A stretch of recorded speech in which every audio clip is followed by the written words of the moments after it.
Muchísimas gracias.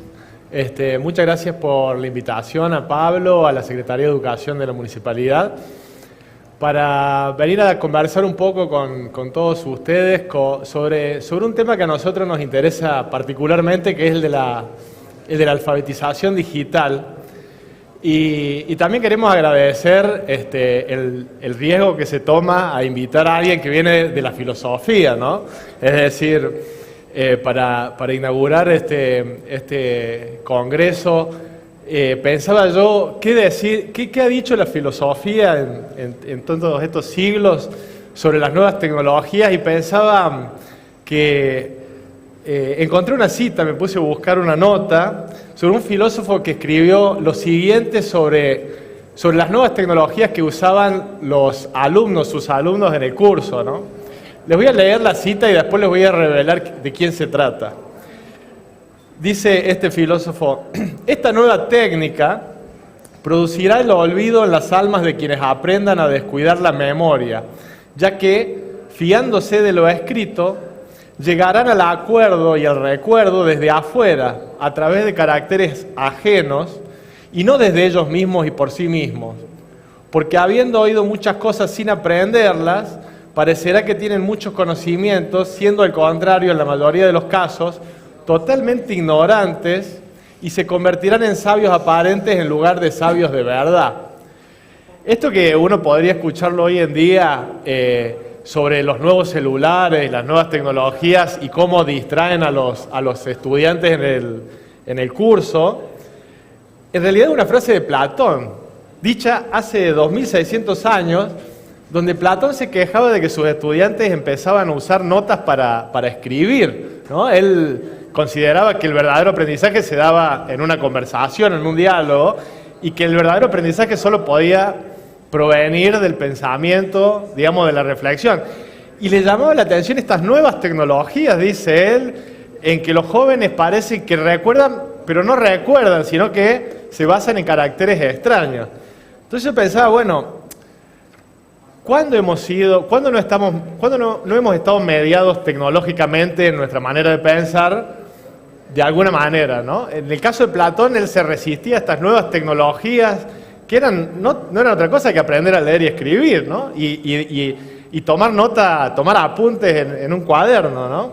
Entonces me parece que ahí tenemos como un primer acercamiento al concepto de alfabetización por un lado y al concepto de tecnología. Parece ser que la alfabetización, aprender a leer y escribir particularmente, es un tipo de tecnología que tiene, muchos siglos y de los cuales ahora nos preocuparía a nosotros pensar qué tipo de nueva alfabetización está surgiendo con lo digital y qué significa esa alfabetización.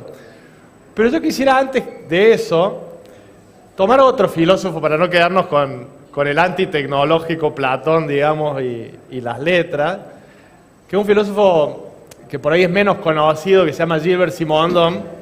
Quiero contar la experiencia de este filósofo en 1953, donde él tenía en el liceo, en un colegio que sería el equivalente al secundario en Argentina, chicos de 13, 14 años, en el curso de filosofía, él los llevaba a hablar, a ver motores a un taller, ¿no?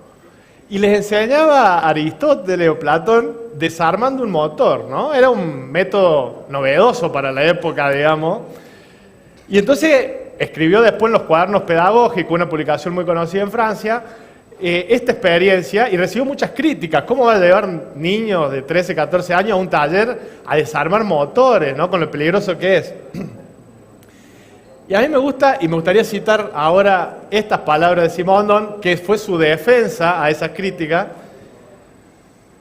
que contestó: puse voluntariamente en manos de mis alumnos aparatos delicados y peligrosos, porque un aparato difiere del juguete como la vida difiere del juego. La vida es algo frágil y peligrosa, exige una atención y un esfuerzo permanente, y el valor pedagógico de la manipulación de una máquina reside en que apela a un estado adulto, es decir, serio, atento y reflexivo permanentemente por parte del estudiante.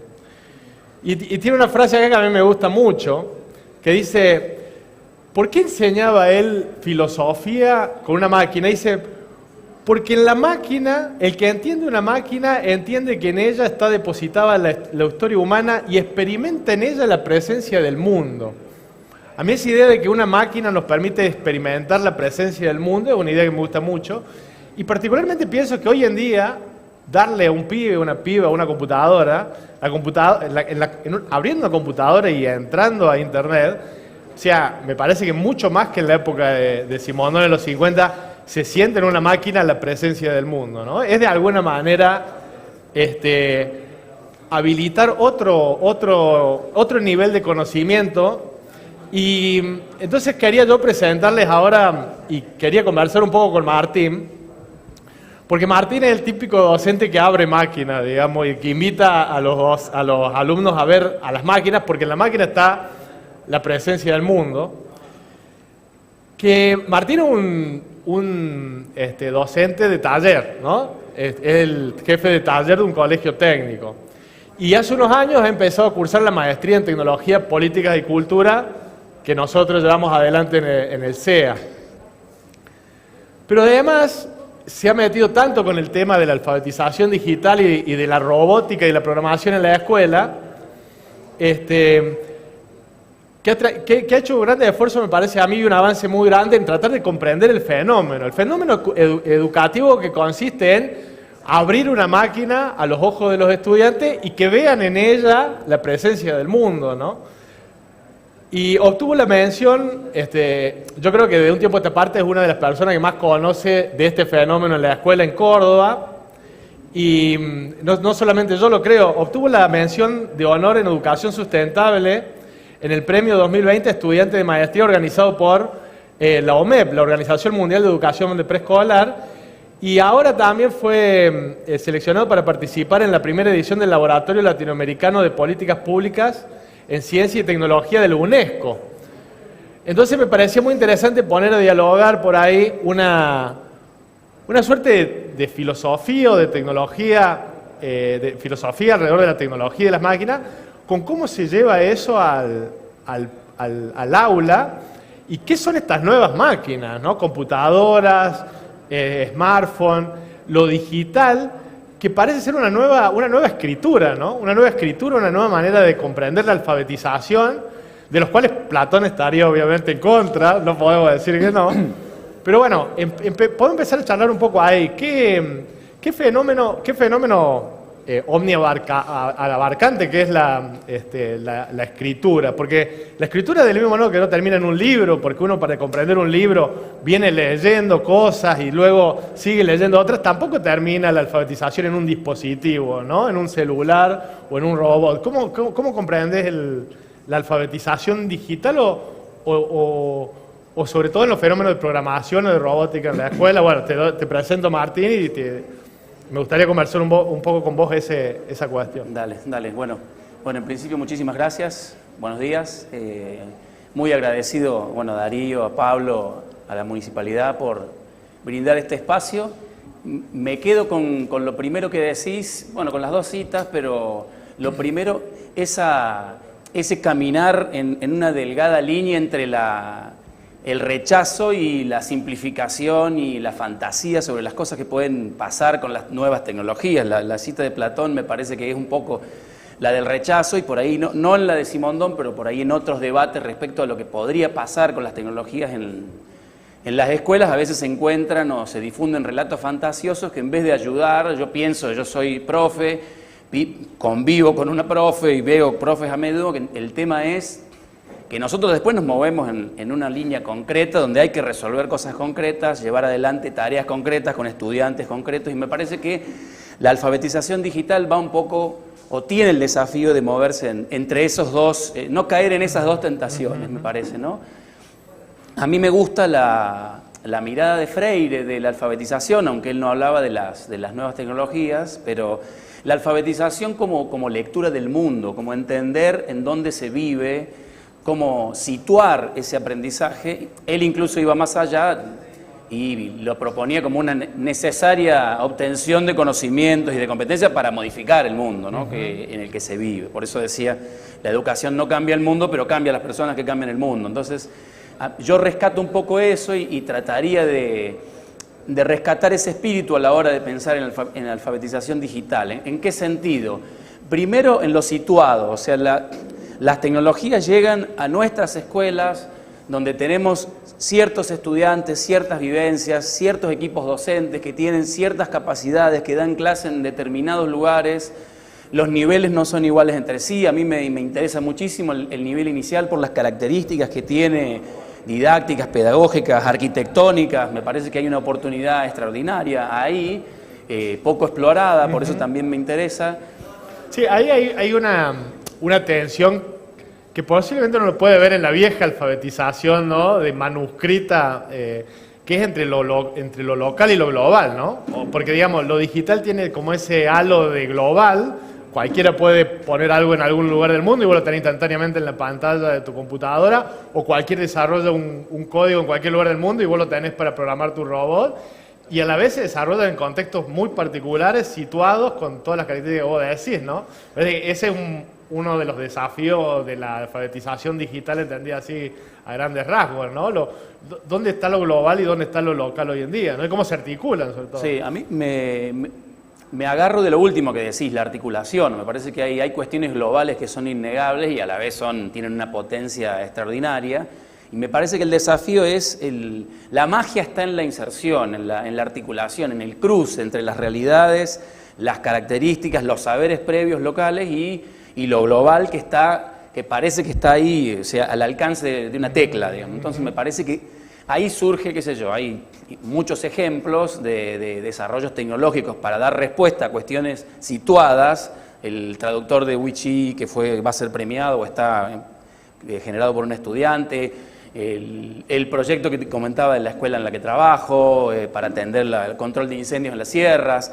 Me parece que entonces hay tecnologías globales, hay posibilidades, hay acceso a información global y hay realidades situadas, hay mediaciones, hay intereses y hay modelos de representación específicos, que me parece que ahí hay un potencial gigantesco. El tema sería para mí reconocer la existencia y hacerlas dialogar, ¿no?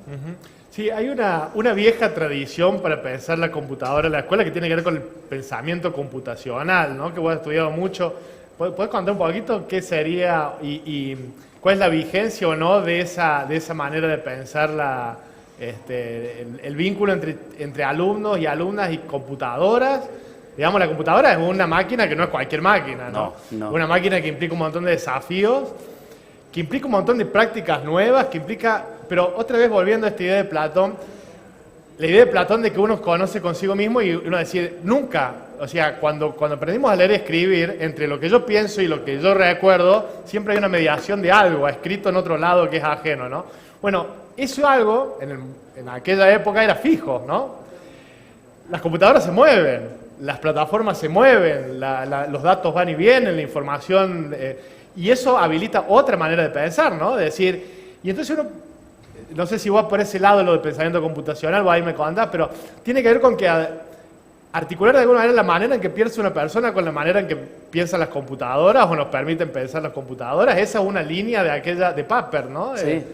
Bueno, sí, Papert no le llamaba así, pero él recogía su experiencia personal con un mecanismo diferencial de engranaje que le había permitido encontrar ciertas soluciones matemáticas a él de manera más simple que la teoría, y decía que la computadora podía ser ese mecanismo de engranaje, pero por su capacidad de asumir diferentes formas, diferentes registros, atender a diferentes cosas, podía convertirse en un objeto con el cual pensar para miles de niños que no necesariamente le interesaba el mecanismo diferencial de engranaje. Ahí viene esa famosa frase de Papert de que la computadora es el Proteo de las máquinas, ¿no?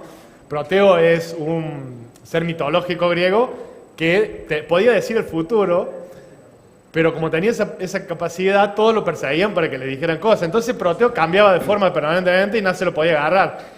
Es muy linda esa metáfora de Papert. La computadora nos permite predecir cosas, predecir fenómenos, pero se nos escapa, ¿no? Es decir, es un ser que adquiere mil formas. Puede ser una plataforma engañosa, puede ser una herramienta útil, ¿no?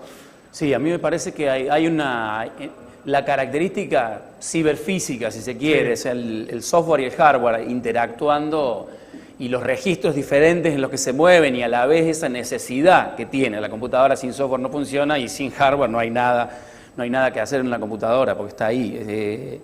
En la robótica se aprecia más, por ahí en la programación, que trabajas con un entorno directamente de programación, no se percibe tanto, pero me parece que sí, que él veía esa posibilidad, y el pensamiento computacional trata de llevar a la enseñanza los modelos de representación, las maneras en las que los científicos y científicas de la computación diseñan modelos de representación para atender y tratar de solucionar algún problema en sí, la heurística, la manipulación de conceptos sin necesidad de jerarquía, la posibilidad de desarmar problemas más grandes en problemas más chicos y atenderlos por separado, pero a la vez saber que la solución de uno va relacionada con la del otro. Creo que ese tipo de cosas, la búsqueda de patrones que me permitan, no sé, pensar procedimientos, ciclos, cosas que se puedan repetir y que yo las pueda invocar cuando necesite, ese tipo de cosas sería el pensamiento computacional. Después, en las escuelas no tenemos a Proteo, digamos, tenemos un determinado robot, una determinada computadora, entonces ahí hay un juego. Una forma de Proteo. Claro, entonces Proteo se presenta en una determinada forma, entonces después ahí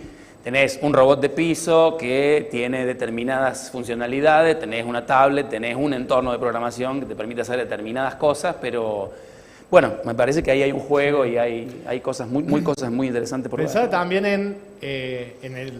Digo, debe ser muy diferente enseñar programación o robótica en la época de Papert, incluso, ¿no? No sé qué escribía Papert en los 60, 70, un poco más acá. Sí, empezó porque él fue alumno de Piaget en los 50 y después donde yo me imagino esa época, uno podía no tener computadoras alrededor y entrar a la escuela y encontrarlas, ¿no? Pero no es la situación actual, ¿no? Donde justamente uno encuentra computadoras, celulares y robots en su vida cotidiana y después continúa quizá esa trayectoria en la escuela, ¿no? Entonces pensaba, bueno, además de los contenidos, digamos, de la cosa que se le enseña, o de los contenidos que se le enseña a un alumno, una alumna para programar, o para hacer andar un robot, o para comprenderlo, también cierta actitud. ¿Cuál sería la actitud recomendable, digamos, para transmitir frente a las nuevas tecnologías de la información y la computación? Porque una expresión que se ha puesto muy de moda es la idea de nativo digital, ¿no? Es decir, esta idea donde las nuevas generaciones ya nacen en ese mundo que no era el de Papert, que además tuvo un diálogo con Freire, ¿no? A lo mejor después nos podemos contar algo. Dale. Pero no era el de Papert. Y yo siempre insisto un poco que quizás lo conveniente sea lo contrario del nativo digital, porque el nativo es alguien que no nota las singularidades de su territorio porque nació ahí, ¿no? Y nada le parece extraño. Y quizás fomentar la actitud del forastero digital, ¿no? Del que ese extrañamiento, decir, che, qué loco que hay estas máquinas, ¿qué se puede hacer con esto? ¿Qué se podría hacer con esto? Una máquina que puede adquirir la forma de muchas máquinas, ¿no? Una computadora, ¿no? Eso quizás sea más difícil transmitir, ¿no? Una cuestión de actitud o de pararse frente a la máquina en el sentido de que vos decís de lectura del mundo, ¿no? Es decir, leer esas máquinas que están en el mundo en el que uno vive. Está buenísimo lo que decís. Me parece que el concepto de nativo digital no es apropiado. Primero porque de alguna manera presenta una pintura homogénea. O sea, todo estudiante joven sabe de computadoras, sabe. Eso es irreal. Primero porque no todo el mundo tiene acceso a esa, en la magnitud en la que se supone. Y además, desde el punto de vista, como profe, me parece que nos ubica en un lugar de que nosotros no tenemos idea, entonces te ubica en un lugar a la defensiva. Entonces yo creo que... Claro, ellos son los nativos digitales y nosotros no, digamos. Claro, nosotros llegamos somos, no sé, llegamos trogloditas, entonces no tenemos idea, no le vamos a poder explicar, todo lo que dicen no sabemos, entonces nos colocan en una situación que no es buena para la enseñanza. Me parece que el debate nos movemos más entre como residentes y visitantes, nos movemos por ahí, y me parece que la escuela tiene que tener su propia voz, tiene que impedir por todos los medios en que la hagan decir cosas que no quiere y que no necesita decir. Las tecnologías están en el mundo, o sea, están en la escuela, ya estaban, y la escuela, el problema es que la escuela las lea con sus propios ojos, las mire con su propio punto de vista y que diga de ellas lo que no se dice en otros lugares, que pueda extraer los conceptos fundamentales, que evite la simplificación, de que ya está, con esto los algoritmos nos manejan la vida, no se puede hacer nada, o no sirven para nada, mejor o vos sos una docente, ya sos viejo, no vas a entender, yo no sirvo, la tecnología no es para mí, o sea, es la negación de la realidad, después no es así. Hay un poco para cada una, entonces el tema es, y hay mucho de lo que podemos hacer como con nuestros saberes, si los podemos insertar ahí, si nos animamos. Me parece que hay una magia por salir ahí, casi que por lo menos mi búsqueda y mi aporte, porque yo no soy ni mucho menos una referencia ni nada, yo soy un profe más, quiero aportar.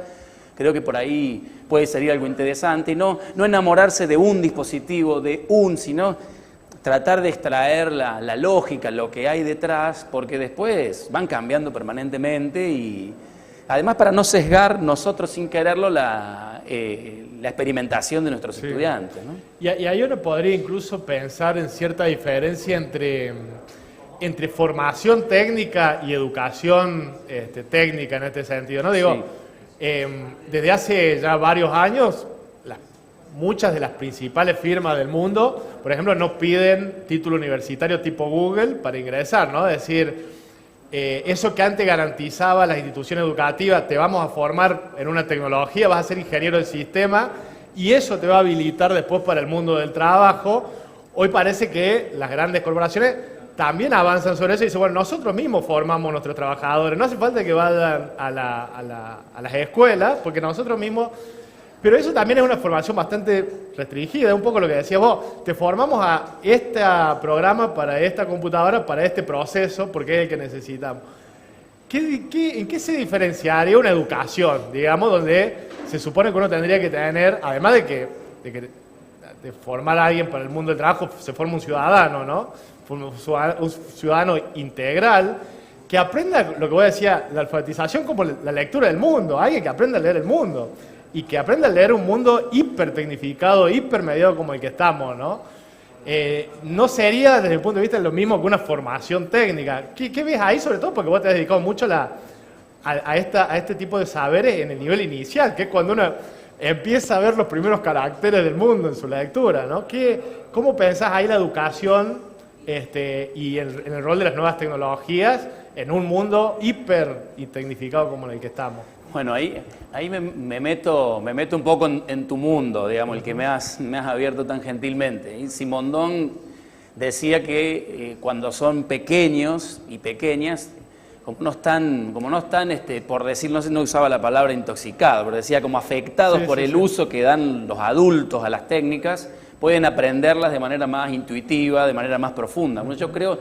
Si se busca formación integral y de ciudadanía, hay que empezar desde el nivel inicial, porque las cosas que se aprenden ahí son de las más importantes de la vida, o sea, es al revés para mí. Mientras más tarde se empieza, más posiblemente instrumental sea, o sea, para resolver una tarea específica en un contexto específico. Mientras más temprano, las cosas que se pueden lograr y lo que podemos aprender, quienes estamos tratando de estudiar y de enseñar en la medida de lo posible, de cuando ese mundo de docentes y estudiantes muy pequeños y pequeñas se pongan a cruzarse ahí, para mí es maravilloso. Vamos a encontrar cosas que no tenemos idea que existen. Por eso para mí hay que empezar ahí.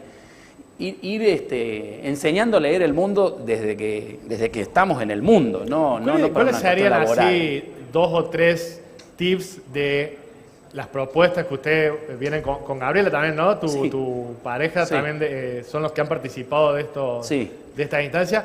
Digamos, ¿cuáles son los 2 o 3 características que debería tener esa formación en un nivel inicial? Estamos hablando de chicos y chicas de... ¿qué edad más? 4 años que empiezan casi a relacionarse con el mundo de lo digital, que a diferencia del mundo físico, un mundo esquivo, ¿no? Porque recién mencionaba los objetos ciberfísicos. Está bien. Hay toda una especie de industria montada sobre los juguetes físicos, ¿no? Es decir, que aprenden, ¿no? Pedagógicos, que uno aprende. Pero a diferencia de los objetos físicos, los objetos ciberfísicos tienen una parte que los constituyen que no están acá, ¿no? Que están en otro lado, que vienen de otro lugar, ¿no? Y eso parece más esquivo. Para un chico, una chica de 4 años, se me ocurre a mí, debe ser relacionarse con estos objetos debe ser otro tipo de relación que con un objeto meramente físico, ¿no? Sí. ¿Cuáles son ahí como 2 o 3 tips que vos puedas decir de esa propuesta?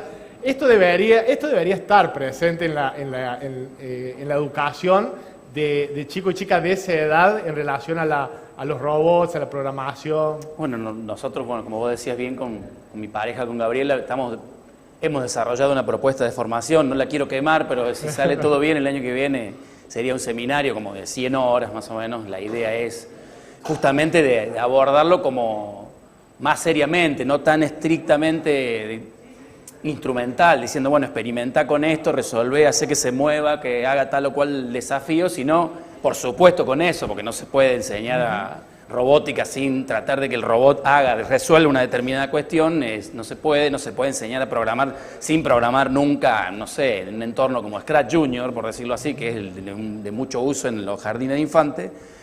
Y al mismo tiempo, todos los debates sobre las tecnologías, consecuencias sociales, la perspectiva sociotécnica, la posibilidad de conocer el hardware libre, el software libre, otras perspectivas en el diseño. Me parece que eso está bueno, es importante, porque prepara, qué sé yo, como una cosa medio delirante, estaría bueno si hubiera un proyecto de robótica que acompañara al estudiante desde el jardín hasta el secundario, que lo fuera enriqueciendo, que fuera su propia creación y la fuera enriqueciendo, pero para eso hay que resolver. Digamos, en un mundo ideal, lo que a vos se te ocurre es que uno entra al jardín y empieza como su proyecto de robótica, pero no lo abandona, sino que ese mismo proyecto lo puede ir desarrollando en otras etapas del sistema educativo, ¿no? Para mí esa sería una buena posibilidad. Y en cuanto a la programación, que por ahí tiene otros alcances, me parece que está bueno vincularlo a otros contenidos, no sé,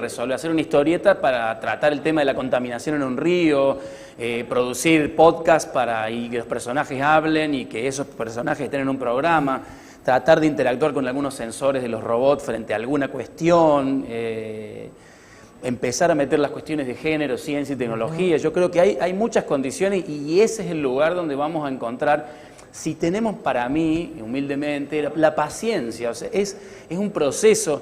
Dejemos que las docentes trabajen con eso, dejemos que niños y niñas trabajen con eso, y en algún momento, ojalá pronto, vamos a tener docentes diciendo quiero participar en el diseño del próximo robot que van a traer, porque yo sé cómo hacer uno que funcione mejor que el que ustedes hicieron, porque doy clase en una sala concreta, porque tengo estudiantes, sé lo que hacen. Sé que no necesariamente todos se tragan las piezas como se cree, o sea, sé que resuelven muchas cosas más, sé que leen, porque sí leen, no leen la escritura, pero leen símbolos, leen signos, leen gestos, leen mucho más de lo que nosotros creemos y son capaces de enseñarnos mucho más de lo que nosotros creemos y estamos dispuestos a aprender, ¿no?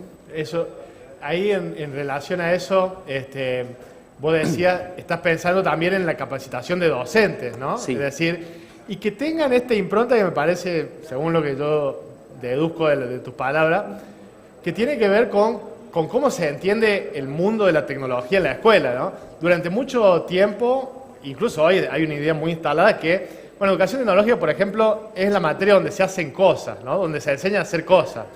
Y a veces también se piensa, incluso la ciencia de la computación, como, bueno, vamos a hacer ahora cosas pero con bits, digamos. Vamos a seguir haciendo cosas, ¿no? Pero como si fuese una actitud práctica, y uno puede pensar que en realidad las nuevas tecnologías son casi una nueva forma, y otra vez volvemos a la cuestión de la alfabetización, como una nueva forma de alfabetización. Entonces atraviesa a todas las disciplinas, a todos los espacios curriculares, de la misma manera que el saber leer y escribir atraviesa a biología, las cuestiones de género, las cuestiones ambientales, a matemáticas, digamos. Si uno lo piensa en ese sentido transversal, y que me parece un poco más por ahí, sí. Digamos, los saberes informáticos, la robótica, no vendría a ser algo situado dentro de espacios curriculares, sino que vos lo pensás más bien como integrado a diferentes espacios y a la vida misma de la institución y a la vida misma de la comunidad, ¿no? Es decir, ese sería como un enfoque más apropiado, ¿no? A mí me parece que tiene mucho para dar. Es posible que haya alguna manera de combinarlo, que pueda haber algún lugar donde se especifique un poco y al mismo tiempo también se expanda en otros lados. Incluso volviendo a lo que preguntabas de la ciudadanía integral, me parece que concebirlas tal y como se presentan en la vida, fuera de la escuela y en la escuela, porque los profes y las profes van con los celulares, llegan en el auto y si se pierden usan el GPS, se comunican por las redes, las escuelas comunican cosas por las redes cuando hay alguna dificultad. El otro día se cayó WhatsApp y generó un desastre en el mundo. Cuando se cayó Google el año pasado, creo que Gmail, no sé, o sea, generó una conmoción global, así. Entonces, impactan las cuestiones artísticas en todos lados. Pero incluso también pensando en el desarrollo del país, en la medida que se conciba de manera integrada y se intente insertarlas en un contexto concreto, con desigualdades, con muchas cosas por resolver, es posible que nuestros estudiantes y nuestras estudiantes sean más creativos y creativas, puedan incluso aportar a la producción de nuevas tecnologías, porque las sientan propias, no estén pensando en cómo, o sea, que sean los niños que domaron el viento, pero en la comunidad nuestra. Y ahí me parece también, bueno, eso que acaba de decir, no sé cómo estamos de tiempo, tengo un par de preguntas, dos más, pero tenemos un tiempito. Digo, hay dos cosas ahí que me parece que son importantes y que yo las vincularía. Por un lado, pensar muchas veces a las cuestiones de informática o de tecnología ligado mucho a la ciencia, ¿no? Es decir, como un saber científico, estricto, riguroso, que hay que aprender y que hay que transmitir y que hay que enseñar. Pero vos mencionaste también, por ejemplo, el arte, ¿no? Y la creatividad, es decir, hay todo un mundo, digo, las nuevas tecnologías proveen todo un campo de riqueza, un campo muy rico de experiencia, en donde circunscribir únicamente a la ciencia es bastante pobre, digamos, ¿no? Pienso también que en estos proyectos o en estas nuevas maneras de pensar a la incursión de las tecnologías de la información y la comunicación en la escuela, bueno, el arte, ¿no? Tiene mucho que ver. Hoy hay artistas digitales, hoy hay gente que hace arte con algoritmos, ¿no? Hace esculturas en la pantalla, digo, eso también es aprender tecnología, de cierta forma, pero quizás no a través de ese conocimiento racional, científico, ¿no? Pensaba eso por un lado, y por otro lado, esto de la creatividad y de la capacidad de generar en la propia comunidad los propios saberes y desarrollos tecnológicos, con esto que tiene la tecnología, ¿no? Que no es una cosa, en muchos casos, totalmente transferible, ¿no? Esto funcionó acá, te lo vendo, usalo vos allá en aquel colegio, lo usás en este colegio, no anduvo, pero sí, ¿por qué? Y porque tengo, como decís vos, otros alumnos, otros docentes, otra realidad institucional, ¿no?